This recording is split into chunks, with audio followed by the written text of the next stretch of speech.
Generally, I spend a little bit of time doing some sort of intro for the game that I'm previewing, but I will say that I feel like I have a lot to say about Zoria Age of Shattering, so let's just jump right on into it. Welcome to Zoria, Age of Shattering. I feel like I need to make a quick disclaimer. The following description of Zoria Age of Shattering is from the developer Tiny Trinket Games' own press kit. Zoria Age of Shattering is a story-driven, party-based RPG with base and character management. The player has control over their own base and a large roster of characters, adding a tactical layer to every action. Explore the beautiful lands of Zoria from mountains to the ocean, towns and dungeons. Follow the story and discover all its secrets. By upgrading and expanding your outpost, you get access to better facilities and the ability to influence more of the world around you, while leveling your followers gives you the ability to explore deeper into the unknown.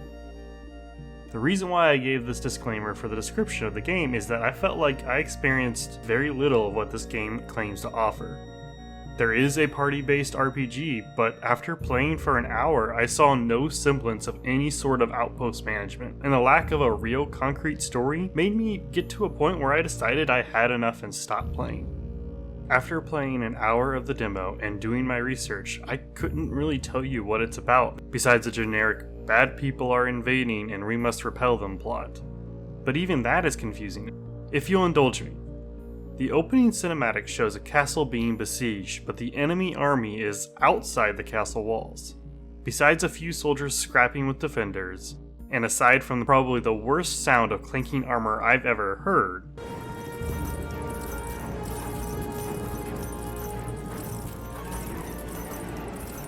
we go to the main protagonist. You are inside the castle and the walls have been breached, however the enemy doesn't have control over the courtyard. So with no one in control of the battleground, where in the world do you get these random people burning at the stake?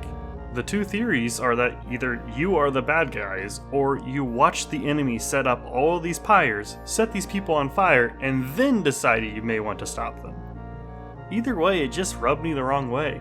If they had changed it to show you maybe sallying forth to prevent the enemy from burning people or retaliating for that, it might come across better, but then you would need to address why most of the enemy is out outside the wall.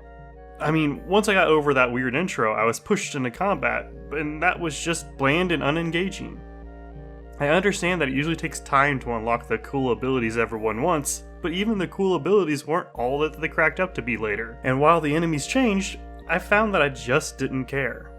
There is a mechanic of organizing your party in specific formation, but that never really led to anything other than feeling like I needed tanks up front and damagers in the back. One of the core components of an RPG is its combat system, and this game just never made me feel like I was enjoying myself when I got into it. I don't want to be mistaken with this preview for Zoria Age of Shattering because I understand that Tiny Trinket Games is a smaller studio and this game could find its niche audience, as the demo currently sits with a Steam approval of 83%. But in my opinion, there are many other options for this style of game that you could check out. I understand that Baldur's Gate 3 has set a crazy high standard for anyone in this genre to reach for, however there are several other smaller games that have enough meat on their bones to draw players in regardless of the budget of the studio making them. A good starting point for anyone who wants to release a demo is that you should try to show the player a little bit of what your game has to offer to make it unique, even if that means having to make the players not start from the beginning. I reviewed Triangle Strategy a long time ago, and they skipped quite a bit just to make sure you got a real taste of the game. While I didn't recommend it, I did see the value that it had and said that if you enjoy this kind of games, you would love it. A quick side note, after doing a bit digging, I found a few videos that showed different gameplay other than the prologue. Upon watching all the footage I could, I can say that I amend my overall rating a bit to reflect what I saw. However, I feel the developers really missed a chance to show off what their game is really about, and at the end of the day, that's what the most important aspect is of a demo. On another side note, I realized that I was playing the prologue of the game, not the demo of the game, which shows different aspects.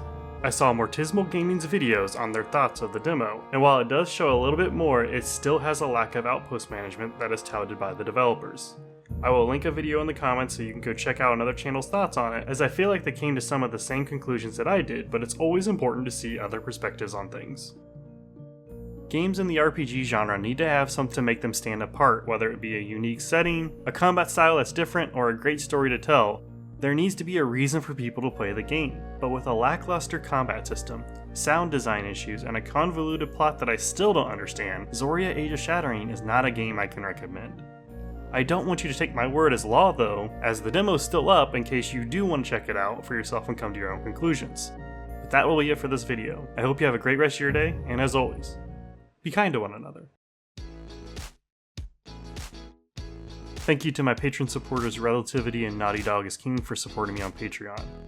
Let me know what you think of the game and consider leaving a like or subscribing to the channel, as I am hoping to grow this into something for people to look at for indie game suggestions.